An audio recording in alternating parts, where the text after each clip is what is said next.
अस्सलाम वालेकुम dear students, उम्मीद है खैर वफ़ियत से होंगे आप लोग। अच्छा जी, पिछले लेक्चर में हमने एक्सक्रीशन स्टार्ट की थी, ठीक है। एक्सक्रीशन को हमने प्लांट्स के अंदर पढ़ा था। आज हम आगे बढ़ते हुए एक्सक्रीशन को एनिमल्स के अंदर पढ़ने जा रहे हैं कि जो एनिमल्स हैं वो किस तरह एक्सक्रीशन को फॉलो करते हैं और अपनी बॉडी से जो वेस्ट मटेरियल है, जो उनका मेटाबॉलिक वेस्ट होता है, किस तरह उसको बॉडी से बाहर निकालते हैं। प्लांट्स जो होते हैं हमें पता है ज़रा सिंपल हैं, इतने कॉम्प्लेक्स नहीं हैं, लेकिन जो एनिमल्स हैं वो ज़रा कॉम्प्लेक्स ऑर्गेनिजम्स हैं, कॉम्प्लेक्स एनिमल्स हैं, लिहाजा उनका जो मैकेनिज़्म है एक्सक्रीशन का वो भी उतना ही थोड़ा कॉम्प्लेक्स होगा। तो ये इंटरेस्टिंग है, ज़रा इसको अच्छे से आपने देखना है कि एनिमल्स के अंदर एक्सक्रीशन किस तरह होती है। इसके लिए सबसे पहले जो एनिमल्स के अंदर वेस्ट मेटाबॉलिटीज़ है वो आपके सामने लिखी हुई है कि एनिमल्स के अंदर जो वेस्ट मेटाबोलाइट्स हैं वो कौन से होते हैं। सबसे पहले अगर हम बात करें तो वाटर है, ठीक है। वाटर जो है वो कब वेस्ट प्रोडक्ट होगी? वाटर अगर तो बिल्कुल रेयर है, उसकी बॉडी में बिल्कुल है ही नहीं, तब हम इसको वेस्ट प्रोडक्ट नहीं कहेंगे। अगर जो है एनिमल की बॉडी के अंदर जो वाटर है बिल्कुल नॉर्मल है, फिर भी वो वेस्ट प्रोडक्ट नहीं है। वेस्ट प्रोडक्ट कब होगा? हाइपोटोनिक एनवायरनमेंट के अंदर। हाइपोटोनिक एनवायरनमेंट के अंदर, हाइपोटोनिक एनवायरनमेंट क्या है? ऐसा एनवायरनमेंट जिसमें पानी की जो कंसंट्रेशन है वो नॉर्मल से ज़्यादा हो, ठीक है। अब जैसे कि हमारी बॉडी में 60% है, अब मेरी बॉडी में 60% की बजाय अगर 80% आ जाए तो वो एक्सेस अमाउंट में, अब वो एक्स्ट्रा है, जो एक्स्ट्रा है वो वेस्ट है, लिहाजा उसको बाहर निकालना पड़ेगा। तो इसको मैं बाहर कैसे निकालूंगा? एक्सक्रीशन के थ्रू। तो जो वाटर है कह रहा है कि एक्सक्रीटरी प्रोडक्ट ऑफ हाइपोटोनिक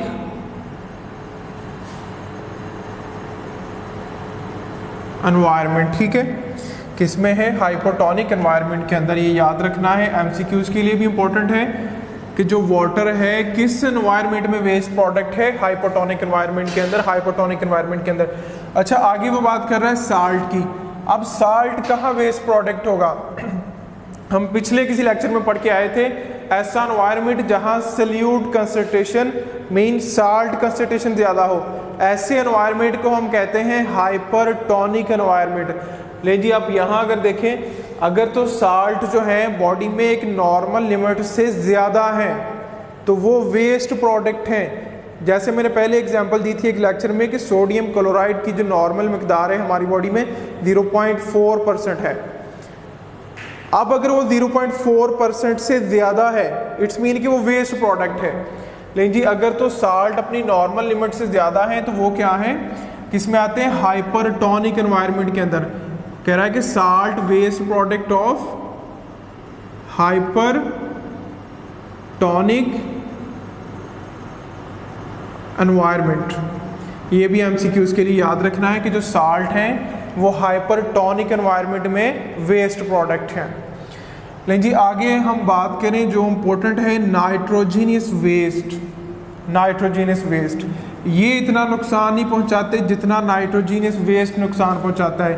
इसलिए कह रहा है कि जो नाइट्रोजीनियस वेस्ट है वो कह रहा है कि मेजर मेटाबॉलिक वेस्ट है हमारी बॉडी के अंदर।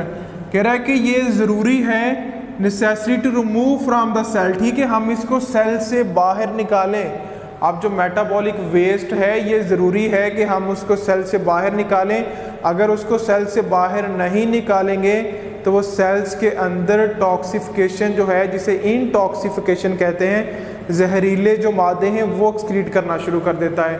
और वो जो इनटॉक्सिफिकेशन है वो हमारे बॉडी फ्लूइड को, सेल को नुकसान पहुंचाती है। लिहाजा उस नुकसान से बचने के लिए इन नाइट्रोजनस वेस्ट को बॉडी से बाहर निकालना ज़रूरी है। लेकिन जी कह रहा है कि जो नाइट्रोजनस वेस्ट है, कह रहा है कि वो मेजर मेटाबोलाइट है, necessary to remove from cell. तो क्या काज करता है? इनटॉक्सिफिकेशन। किस चीज़ की? सेल्स की। कब? अगर सेल में थोड़ा है या नॉर्मल है तब तो ठीक है, हमारी बॉडी को नुकसान नहीं पहुंचाएगा, होमियोस्टेसिस काम कर रही है, वो इसको कंपनसेट कर देगी। कब नुकसान पहुंचाएगा? If concentrated in the cell. अब अगर एक लिमिट से ज़्यादा वो डिपॉजिट हो जाए हमारी बॉडी में तो तब वो नुकसान पहुंचाएगा। जी कह रहा है कि so it must be removed from the body, तो लिहाजा इसको बॉडी से बाहर निकालना ज़रूरी है। ये तो हो गया मेटाबॉलिक वेस्ट हमारी बॉडी के अंदर, एनिमल्स बॉडी के अंदर। अब क्वेश्चन ये है कि ये बनता किस तरह है, ये बनता किस तरह है। पिछले लेक्चर में मैंने बात की थी कि जो हमारा मेटाबॉलिज्म चलता है, मेटाबॉलिज्म को चलाने वाली 3 चीज़ें होती हैं जो हम खाना खाते हैं, उसमें आ जाते हैं कार्बोहाइड्रेट्स, प्रोटीन और लिपिड। अब इन तीनों चीज़ों का जो है वो मेटाबॉलिक वेस्ट बनता है। ले जी यहाँ देखें लिखा हुआ है कार्बोहाइड्रेट्स, लिपिड्स। अब ये जो दोनों हैं इनकी एसिमिलेशन से एक तो वाटर बनता है और दूसरा कार्बन डाइऑक्साइड, ये भी जो है ये मेटाबॉलिक वेस्ट है। इसी तरह अगर हम देखें जो प्रोटीन और न्यूक्लियो प्रोटीन्स हैं, प्रोटीन और प्रोटीन से रिलेटेड जितनी भी हम वो खाना खाते हैं, तो उससे कह रहा है कि वाटर, कार्बन डाइऑक्साइड और नाइट्रोजनस वेस्ट ये हमारी बॉडी के अंदर बनेगा। अब ये जो नाइट्रोजनस वेस्ट है इसके अंदर हमारे पास अमोनिया, यूरिया, यूरिक एसिड, ये चीज़ें आएंगी। इसके अलावा और भी हैं हमारे पास नाइट्रोजनस जो है मेटाबॉलिक वेस्ट, वो भी आगे हम देखेंगे। तो ये आपने याद रखना है, यहाँ से भी एमसीक्यूज बन जाता है कि ये कैसे बनता है जो मेटाबॉलिक वेस्ट है। कार्बोहाइड्रेट्स जब बॉडी में टूटता है, लिपिड टूटता है, तो हमारे पास जो है वो वाटर है, कार्बन डाइऑक्साइड है, और जब भी प्रोटीन, न्यूक्लियो प्रोटीन टूटेंगी, वाटर, कार्बन डाइऑक्साइड और नाइट्रोजनस वेस्ट जो होगा वो हमारी बॉडी में बनेगा। अच्छा जी, अब ये जो नाइट्रोजनस वेस्ट है अगर ये कंसंट्रेटेड हो जाए हमारी बॉडी में तो ये इंटॉक्सिफिकेशन जो है वो क्रिएट करना शुरू कर देता है। लिहाजा फिर इस नाइट्रोजनस वेस्ट को बॉडी से बाहर निकालना ज़रूरी है। ठीक है, ले जी अगला हमारा जो कंसेप्ट है वो क्या है, catabolism of amino acids. Catabolism of amino acid, deamination भी कहते हैं इसको, डी मीन रिमूवल। ठीक है, लेकिन यहाँ लिखा हुआ है कैटाबॉलिज्म। जब हमारा मेटाबॉलिज्म चलता है तो मेटाबॉलिज्म के नतीजे में हमें पता है कि जो बड़े बड़े मॉलिक्यूल्स हैं वो टूट के छोटे मॉलिक्यूल्स में कन्वर्ट हो जाते हैं। इस चीज़ को हम कहते हैं कैटाबॉलिज्म। अब टूटेगी क्या चीज़, हमें पता है कि हमारे पास प्रोटीन जो है, प्रोटीन ये एक मैक्रो मॉलिक्यूल है। ठीक है, अब जब ये टूटेगा, इसकी ब्रेकडाउन होगी तो किसके अंदर होगी, अमाइनो एसिड्स, अमाइनो एसिड्स के अंदर टूट जाएगा ये। अब ये जो अमाइनो एसिड है ये फर्दर फिर इसको जो है वो तोड़ा जाता है। अब जब ये अमाइनो एसिड फर्दर फिर टूटता है तो हमारे पास यूरिया आ जाता है, यूरिक एसिड आ जाता है, हमारे पास अमोनिया आ जाता है, और इससे रिलेटेड और भी हमारे पास कंपाउंड हैं जो आ जाते हैं। हम इस प्रोसेस को नाम देते हैं कैटाबॉलिज्म ऑफ अमाइनो एसिड या डीएमिनेशन। अच्छा जी, इसमें होता क्या है, कैटाबॉलिज्म के अंदर के अमाइनो एसिड में से जो अमाइनो ग्रुप है वो रिलीज हो जाता है। अमाइनो ग्रुप का रिलीज हो जाना अमाइनो एसिड से ये क्या कहलाता है, डीएमिनेशन। मैं फिर रिपीट कर रहा हूँ, अमाइनो एसिड में से अमाइनो ग्रुप का रिलीज हो जाना क्या कहलाता है, डीएमिनेशन। तो डीएमिनेशन को समझने के लिए अमाइनो एसिड का स्ट्रक्चर आपको पता होना चाहिए। ये मैंने आपके सामने अमाइनो एसिड का स्ट्रक्चर रखा है, ये देखें ज़रा कि ये हमारे पास जो है ये अमाइनो ग्रुप है। ये बनता किस तरह है, ये अमाइनो ग्रुप हमारे पास, और ये जो है हाइड्रोजन आर, हम इसको साइड चेन कहते हैं। ठीक है, ये वेरी भी करती है, ये जो साइड चेन है, और ये हमारे पास COOH जो हम इसको कार्बोक्सिलिक एसिड कहते हैं।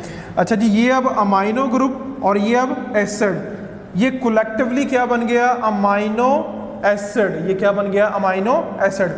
अच्छा जी, हमने पढ़ा है कि हमारे पास अमाइनो एसिड्स की जो है वो 20 टाइप्स हैं, एसेंशियल और नॉन एसेंशियल। अब ये जो हमारे पास साइड चेन है, आर भी जिसको कहते हैं, ये वेरी करती है अमाइनो एसिड की टाइप। जो अमाइनो एसिड की टाइप होगी यहाँ पे वही जो है मॉलिक्यूल आ जाएंगे। ठीक है, ये जनरल फार्मूला है सिर्फ। ये हमारे पास अमाइनो ग्रुप और ये हमारे पास कार्बोक्सिलिक एसिड। ठीक है, ये दोनों मिले तो क्या बन गया, एक अमाइनो एसिड का ये जनरल स्ट्रक्चर है। तो ये वेरी कब करती है, according to the type of amino acid. ठीक है, कह रहा है कि ये रिप्रेजेंट करता है, ये साइड चेन किसको रिप्रेजेंट कर रही है, अमाइनो एसिड की टाइप को रिप्रेजेंट्स कर रही है। अच्छा जी, ये तो हो गया हमारे पास अमाइनो एसिड्स का स्ट्रक्चर। ठीक है, अब आपने देखना है कि अमाइनो ग्रुप रिलीज किस तरह होता है। अच्छा ये देखें, ये हमारे पास है अमाइनो ग्रुप।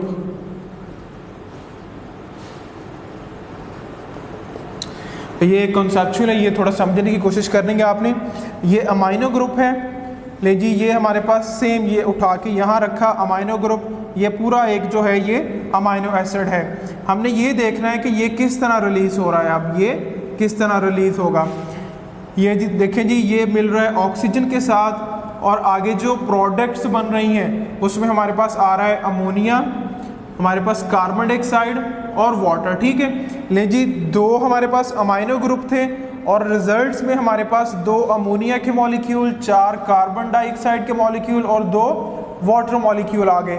अब यहाँ से आपने देखना है कि ये जो अमाइनो ग्रुप है, ये जो हमारे पास है ये NH3 अमोनिया जिसे कहते हैं, ये अमाइनो ग्रुप है।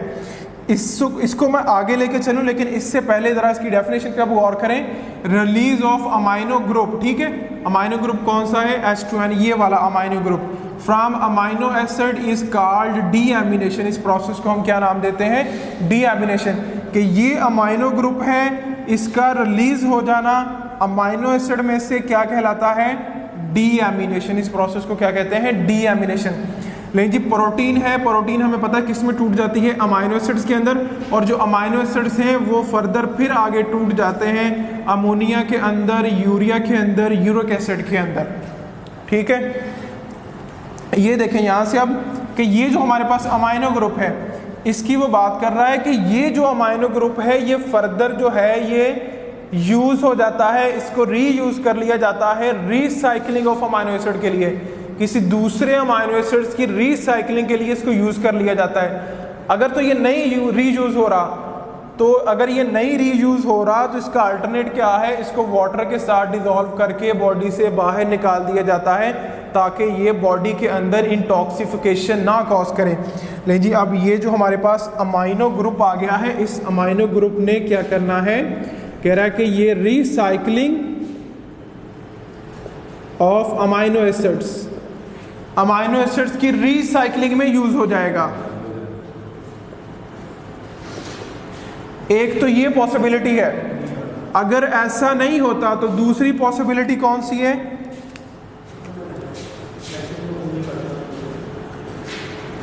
डिसॉल्व विद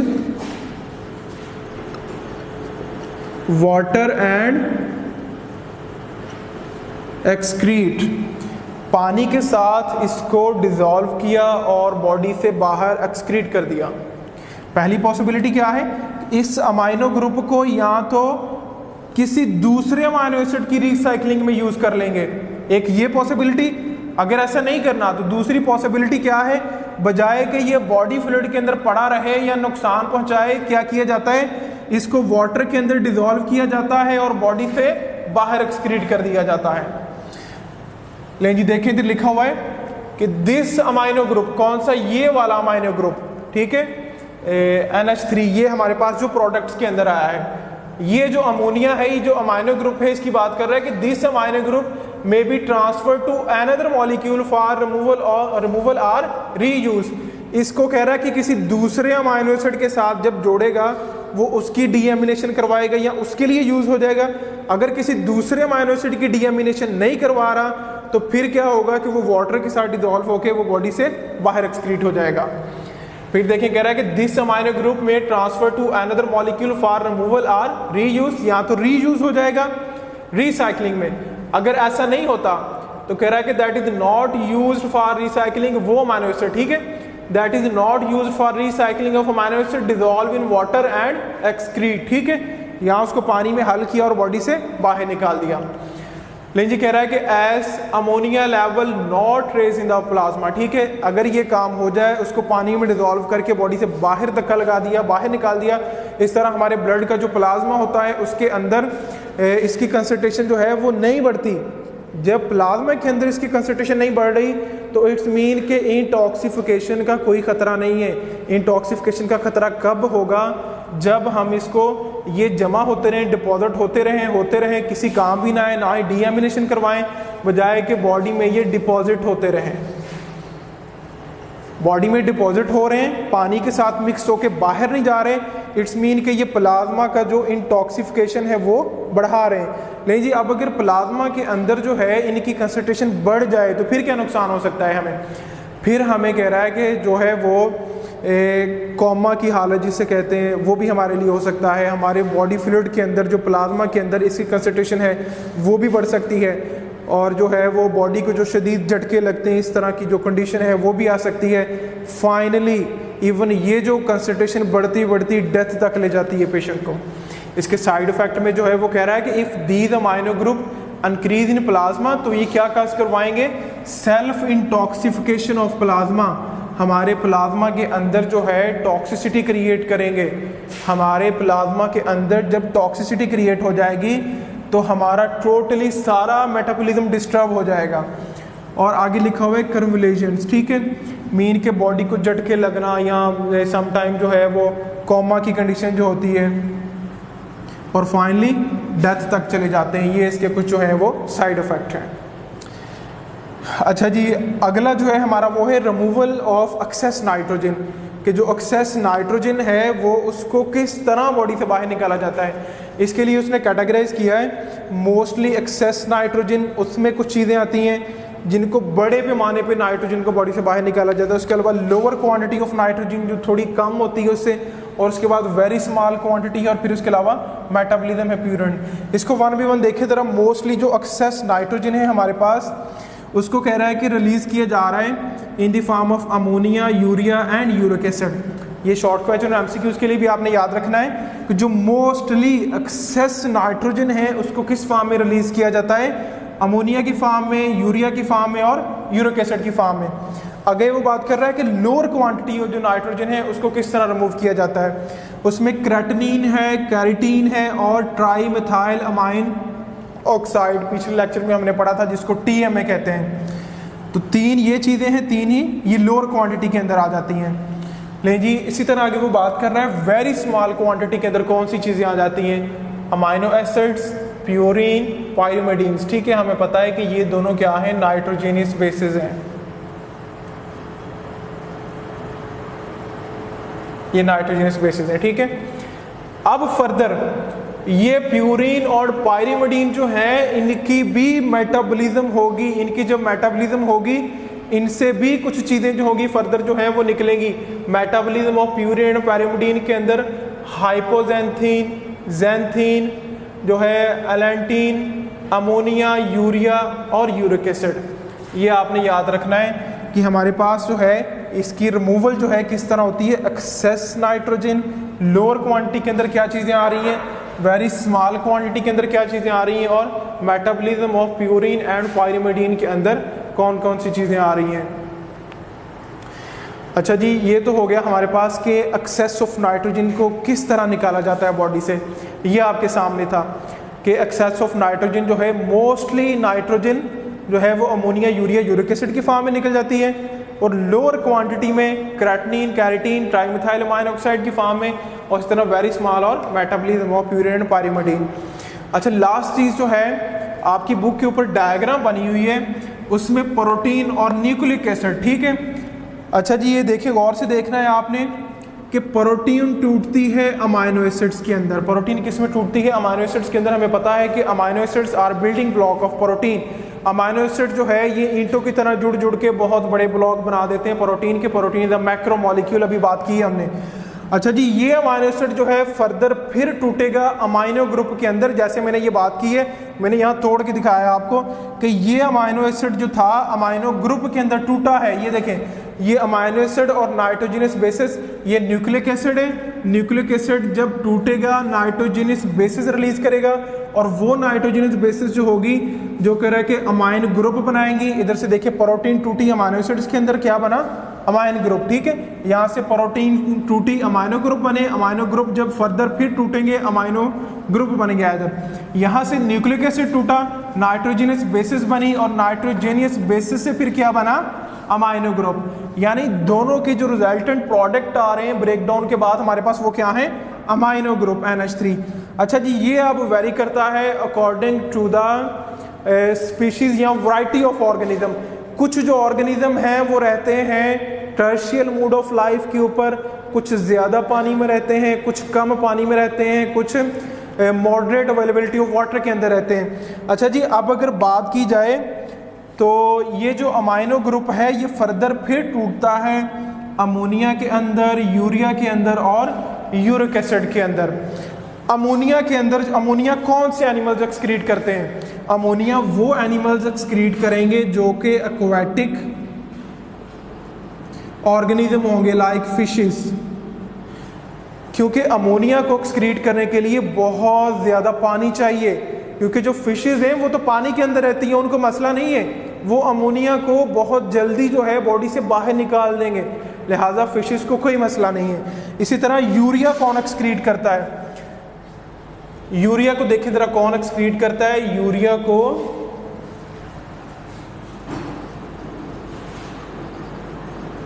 मैमल्स, हम भी इसी में आ जाते हैं, हम भी मोस्टली यूरिया एक्सक्रीट करते हैं।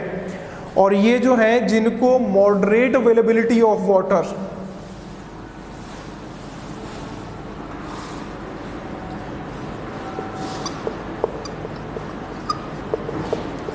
मॉडरेट अवेलेबिलिटी ऑफ वाटर, क्योंकि हमने अपनी बॉडी के अंदर भी वाटर को कंजर्व करके रखना है। अगर हम ज़्यादा अमोनिया एक्सक्रीट करना शुरू कर दें तो हमें जो डिहाइड्रेशन हो जाएगी, हमारी बॉडी में इतना पानी नहीं होता, लिहाजा हमारी बॉडी क्या करती है, अमोनिया को लेस टॉक्सिक यूरिया के अंदर कन्वर्ट कर देती है। यूरिया साइकिल चलता है हमारी बॉडी के अंदर, वो यूरिया साइकिल क्या करता है, इस अमोनिया को लेस टॉक्सिक, क्योंकि ये ज़्यादा टॉक्सिक है, तो इस अमोनिया को लेस टॉक्सिक यूरिया के अंदर कन्वर्ट कर देती है। अच्छा जी, जो थर्ड वन है यूरिक एसिड, यूरिक एसिड को एक्सक्रीट करने के लिए सबसे कम वाटर चाहिए। इसको एक्सक्रीट करते हैं बर्ड्स, रेप्टाइल्स, स्नेल्स वगैरह, ठीक है। अब ये ऑर्गेनिज्म जो है बिल्कुल थोड़ी सी पानी की मकदार इनको मिली तो ये अपने नाइट्रोजनस वेस्ट को बॉडी से बाहर निकाल देंगे। तो ये जो हो गया हमारे पास, अमोनिया को निकालने के लिए ज़्यादा वाटर चाहिए, यूरिया को निकालने के लिए मॉडरेट सप्लाई चाहिए और यूरिक एसिड को निकालने के लिए कम वाटर चाहिए हमें। अच्छा जी, ये हो गया हमारे पास अमोनिया, यूरिया, यूरिक एसिड। इनके स्ट्रक्चरल फार्मूला जो है ये बहुत ही इंपॉर्टेंट है, इनको देखना है आपने ज़रा, शॉर्ट क्वेश्चन के अंदर समटाइम आ जाते हैं।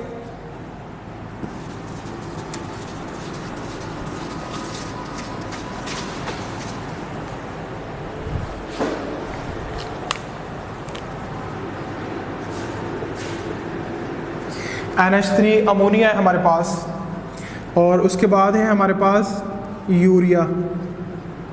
यूरिया का देखिए स्ट्रक्चरल फार्मूला, कार्बन और डबल बॉन्ड के साथ ऑक्सीजन, और ये हमारे पास अमाइनो ग्रुप, और इधर भी आ गया हमारे पास अमाइनो ग्रुप, ठीक है। ये हमारे पास यूरिया का स्ट्रक्चरल फार्मूला आ गया। यूरिक एसिड का स्ट्रक्चरल फार्मूला थोड़ा कॉम्प्लेक्स है, वो आपने देखना है।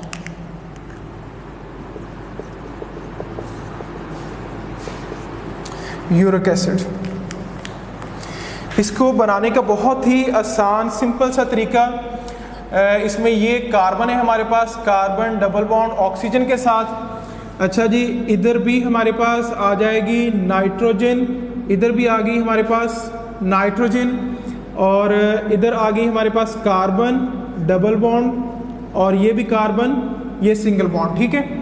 ये डबल बॉन्ड सिंगल बॉन्ड मैं आपको बाद में बताता हूँ क्यों आ रहा है इधर। अच्छा जी, इस कार्बन के साथ जो है फिर फर्दर जुड़ी होगी कार्बन डबल बॉन्ड ऑक्सीजन, और फिर इधर होगी नाइट्रोजन, फिर कार्बन, फिर इधर नाइट्रोजन, और ये कार्बन इधर, और इस कार्बन के साथ भी डबल बॉन्ड ऑक्सीजन के साथ। अच्छा जी, आप देखें जरा, ये जो कार्बन है ये 4 बॉन्ड बनाती है। ये देखें जरा, 2 बॉन्ड ये हो गए, 3 और ये 4, और ये कार्बन के 4 बॉन्ड। अब ये जो नाइट्रोजन है, नाइट्रोजन भी बॉन्ड बनाती है, नाइट्रोजन 3 बॉन्ड बनाती है। इस तरह 1, 2 और ये एक हाइड्रोजन इधर आ जाएगा ऊपर, इसी तरह एक हाइड्रोजन इधर आ जाएगा, इधर भी इसी तरह हाइड्रोजन, और ये भी हाइड्रोजन। ये आपके पास यूरिक एसिड का स्ट्रक्चरल फार्मूला बन गया है। इसको आसान से याद रखने का तरीका ये है कि नाइट्रोजन के बॉन्ड जो हैं वो कितने हैं, 3, और जो कार्बन है कितने बॉन्ड बनाती है, 4। आप देखें ज़रा, नाइट्रोजन कहीं भी आपको मिले, ये 1 2 3, इसकी बॉन्डिंग भी ठीक है। अगर कार्बन को देखें तो ये हमारे पास 1 2 और ये 2 कितने हो गए, 4। इसी तरह ये सारा यूरिक एसिड का जो है फॉर्मूला है आपके सामने, ये फार्मूला जो है शॉर्ट